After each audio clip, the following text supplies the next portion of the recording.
সকালবেলা ঘুম থেকে উঠে আমি প্রতিদিনের মতো গোসল করে বের হতেই অফিস যাব, খেতে ইচ্ছে করছিল না। বউ বলল অল্প করে খেয়ে যেতে। ইচ্ছে না থাকা সত্ত্বেও বউ কষ্ট করে ভাত বেড়ে দিচ্ছে দেখে খেয়ে নিলাম। খেয়ে বউকে বললাম, আচ্ছা ঠিক আছে, এবার তাহলে যাই অফিসে। সে বলল, আচ্ছা ঠিক আছে যাও, দেখে শুনে যাও। রাস্তা দিয়ে হাঁটছিলাম, এমন সময় হালকা বাথরুম ধরছিল। কিছু মনে করলাম না।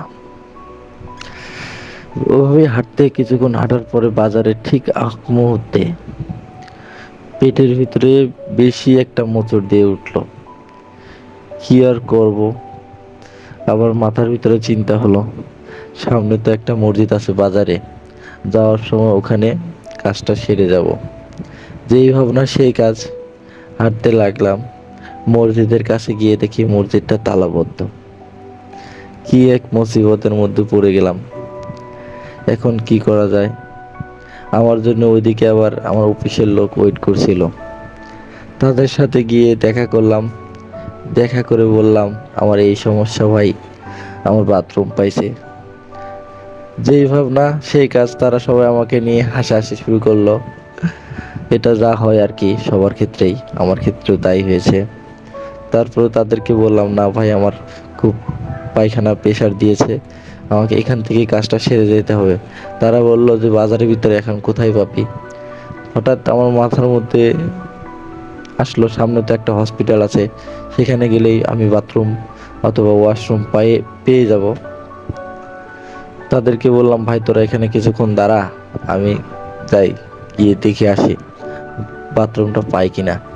পরে গেলাম, গিয়ে দেখি হ্যাঁ, ওয়াশরুম খালি আছে, কিন্তু আমার সাথে একটা ব্যাগ ছিল, ব্যাগটা কোনো মতে সেখানে রেখে তাড়াতাড়ি করে ওয়াশরুমের ভিতরে ঢুকে গেলাম।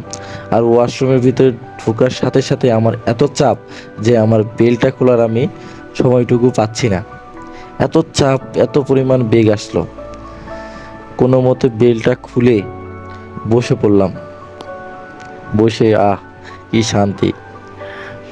প্রায় মিনিট 10 বসে থেকে কাজটা সেরে বের হয়ে আসলাম। বের হয়ে ব্যাগটা নিয়ে আবার তাদের সাথে আসলাম, তাদের কাছে আসলাম। এসে বললাম যে ঠিক আছে চলো এখন অফিসে যাই। সবাই মিলে একটা গাড়ি ঠিক করলাম। গাড়ি ঠিক করে যাচ্ছি। তখন পকেট থেকে ফোনটা বের করে একটু হালকা টিপলাম। হালকা এদিক ওদিক নিউজ ফিড, ফেসবুক, এগুলো আর কি একটু গুতাগুতি করলাম। ভালো লাগছে না, মোবাইলটা রেখে দিয়ে পকেটের ভিতরে রেখে দিলাম।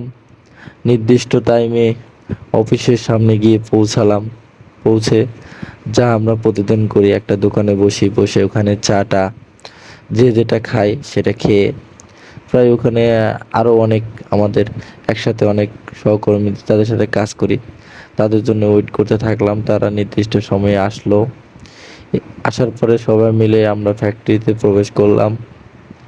ফ্যাক্টরিতে প্রবেশ করে যথারীতি যে কাজ করি, যার যার যেখানে যে স্থানে কাজ করি সেইখানে দাঁড়িয়ে পড়লাম। দাঁড়িয়ে কাজ করতে করতে অনেক কাজ করলাম। কাজ করার পরে কাজ করতেই আছি, এরকম সময় হঠাৎ পানি খাইতে মন চাইলো। পানি খেলাম। তারপরে সকাল থেকে সকাল গড়িয়ে আর কি দুপুর হয়ে গেল। দুপুর হয়ে যাওয়ার পরে লাঞ্চ টাইম, ব্রেক টাইম, আমি আবার বাসা থেকে ভাত নিয়ে যাই। বউ সকালবেলা ডিম দিয়ে ভাত আর কি, ডিম আর ভাত দিয়ে দিয়েছিল, সেগুলো নিয়ে আমি ক্যান্টিনে গেলাম। ক্যান্টিনে গিয়ে খেয়ে আবার লাঞ্চ টাইম যতটুকু ব্রেক ছিল, আইসা মোবাইলটা একটু টিপাটিপি করলাম। টিপাটিপি করার পরে হালকা চোখটা লাগে আসছিল, তখন মোবাইলটা রেখে দিয়ে একটু চোখটা বন্ধ করে কিছুক্ষণ শুয়ে রেস্ট নিলাম। রেস্ট নেওয়ার পরে লাঞ্চ টাইম শেষ, আবার সেই কাজ। আবার কাজে ধরলাম। কাজ করতে করতে করতে 5টা বেজে গেল। 5টা বেজে গেল, ছুটির টাইম বের হলাম। বের হয়ে এখন বের হয়ে শুনি যে আমি যে অফিসে আগে চাকরি করতাম সেই অফিসে বকেয়া বেতন কিছু টাকা পাবো, সেটা নাকি দিচ্ছে।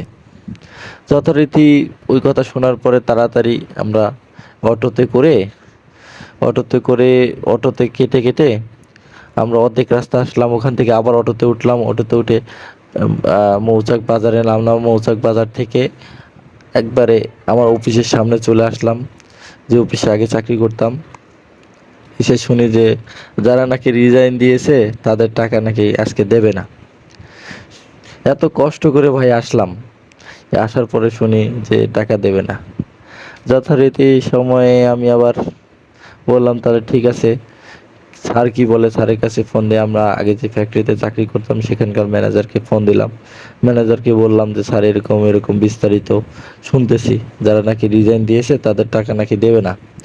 এখন আপনি কি বলেন? স্যার বলতেছে আমার উপর দিয়ে বেশি কথা বলিস, আমি তো বলছি তোদের টাকা কালকে নিয়ে দেবো। মানে আমার আগে আরো অন্য পোলাপান আমাদের সহকর্মী যারা ছিল, আমরা একসাথে যারা রিজাইন দিয়েছে তাদের সাথে কথা বলেছে, করছে ঠিক আছে আমি কালকে কথা বলে তোদের টাকাটা দিয়ে দেওয়ার ব্যবস্থা করব।